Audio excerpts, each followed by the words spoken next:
اور آج کل ہر چیز، ہر بندہ اپنا ذہن، اپنی سوچ، اپنا ایک معاملہ لے کے چل رہا ہے، اور بس اس کے لیے پھر سارے شروع ہو جاتے ہیں۔ اب ایک شخص مارا گیا ایران میں، اور جگہ جگہ کیا ہے اس کے لیے نماز جنازہ ہو رہی ہے۔ کہاں ہے؟ دونوں جہانوں کے سردار صلی اللہ علیہ وآلہ وسلم کے دور مبارک میں۔ یہ تو الگ مسئلہ ہے کہ وہ کون ہے، وہ شخص کون ہے، وہ کون انسان ہے جو کل ابو بکر صدیق رضی اللہ تعالیٰ عنہ جس سے منہ موڑ لیں، حضرت عمر جس سے منہ موڑ لیں، کہتے ہیں جی آپ امریکہ کے ساتھ ہیں کہ ایران کے ساتھ ہیں؟ ہم اس کے ساتھ ہیں جو صحابہ کے ساتھ ہیں۔ خدا کی قسم، جو صحابہ کا نہیں وہ ہمارا نہیں۔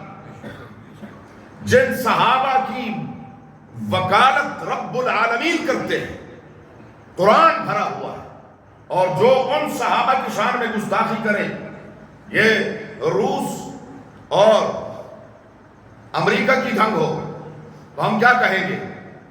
ہم کہیں گے اللہ دونوں کو تباہ و برباد کرنا ہماری بلا سے۔ جو صحابہ کا نہیں، جو صحابہ کی شان میں گستاخیاں کریں، اور وہ دن بھول گئے ہو، لیکن ہم عجیب و غریب قوم ہے۔ صدام حسین کون تھا؟ صدام حسین کون تھا؟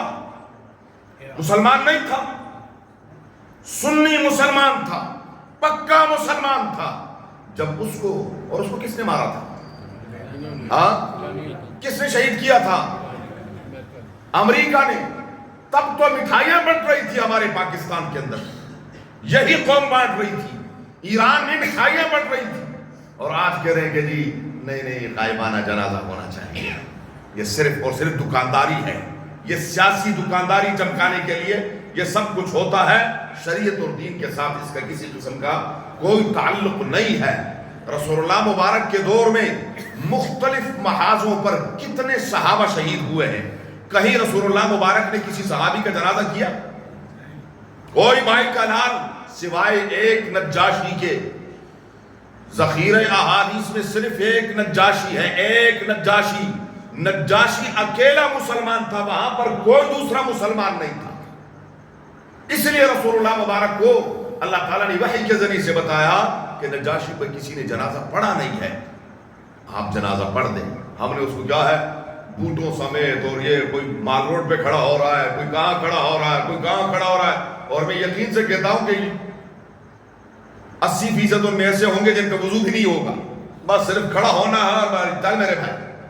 کیا ہے یہ دین کا مذاق نہیں ہے؟ دین کو ایک مذاق بنایا ہوا ہے کہ کیا بات ہے، جنازہ ہو رہے ہیں اور کوئی کچھ کر رہا ہے، کوئی کچھ کر رہا ہے۔ بہرحال الذین ضل سعیهم فی الحیاۃ الدنیا وهم یحسبون انهم یحسنون صنعا۔ رب العالمین فرماتے ہیں فمن کان یرجو لقاء ربہ، جو شخص اپنے رب سے ملاقات کی امید رکھتا ہے، فلیعمل عملا صالحا، نیک عمل کر۔ کیا؟ نیک عمل کر دو۔ کیا؟ اب نیک عمل کیا ہے؟ پھر میں کہوں گا نیک عمل صرف وہ ہے جو اللہ کے نبی نے، بولو اللہ کے نبی نے کیا، اللہ کے نبی نے کرنے کا حکم دیا، اور اللہ کے نبی صلی اللہ علیہ وسلم کے سامنے صحابہ نے کیا اور حضور اس پر خاموش رہے۔ بس اس کے سوا چھوڑ دے ساری باتوں، اس میں حرج کیا ہے، اور یہ کیوں ہے، یہ چوں کیوں، یہ نہیں، بس یہ مسئلہ ہے۔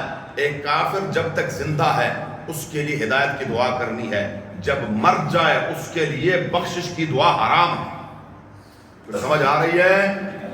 جی کچھ سمجھ آ رہی ہے؟ کافر کے لیے ہدایت کی بولو دعا ہے جب تک زندہ ہے، جب مردار ہو جائے پھر اس کے لیے مرحوم، شہید۔ سبحان اللہ۔ قرآن کریم کے ایک حرف کا منکر کافر ہے، ایک حرف کا۔ اور جو کہے کہ قرآن کریم کے 10 سپارے امام غائب کے پاس غار میں ہیں، وہ مسلمان ہے؟ نعوذ باللہ من ذالک، نعوذ باللہ من ذالک، نعوذ باللہ من ذالک۔ جو کہیں کہ نعوذ باللہ نعوذ باللہ، نبی کریم صلی اللہ علیہ وآلہ وسلم وہ ان تمام چیزوں میں کچھ لوگوں نے ان کو یرغمال بنا لیا تھا، اور 23 سال میں پکے سچے مخلص صرف 5 آدمی مسلمان تھے، باقی سب نعوذ باللہ منافق تھے۔ وہ خود مسلمان ہے، اس کے لیے مرحوم اللہ تعالیٰ ہمارے ایمانوں کی حفاظت فرمائے۔ مجھے کسی سے کوئی غرض نہیں ہے، میں صرف اور صرف آپ کا خیر خواہ ہوں کہ آپ کو مسئلے کا پتہ چلے۔ کہیں خود اپنے ہاتھ سے، صحابہ تو وہ لوگ ہیں وَاصْبِرْ نَفْسَكَ مَعَ الَّذِينَ يَدْعُونَ رَبَّهُمْ بِالْغَدَاةِ وَالْعَشِيِّ يُرِيدُونَ وَجْهَهُ۔ میرے محبوب، یہ جو صبح شام اللہ میں جو پکارتے ہیں، آپ ان کے ساتھ رہیے، آپ ان کے ساتھ رہیے، ان کے ساتھ رہیے۔ ہمیں پتہ ہی نہیں ہے کہ صحابہ کون ہے اور صحابہ کرام کے ساتھ ہمارا تعلق کیا ہونا چاہیے۔ یہ خدا کی قسم، یہ جو نماز آپ نے پڑھی ہے ابھی، یہ جو میں قرآن بیان کر رہا ہوں، کس سے ملا آپ کو؟ کس نے دیا؟ صحابہ نے دیا، صحابہ کرام نے دیا ہے۔ آج بات آ گئی ہے، عرض کر دو، آج جن خوش نصیبوں نے حرمین دیکھا ہے، سکون آ رہا ہے؟ ہاں ہاں، دل کرتا ہے اڑ کے چلا جاؤں، ہاں کرتا کہ نہیں کرتا؟ دل نہیں کرتا کہ میں بار بار چلا جاؤں، میں بار بار چلا جاؤں۔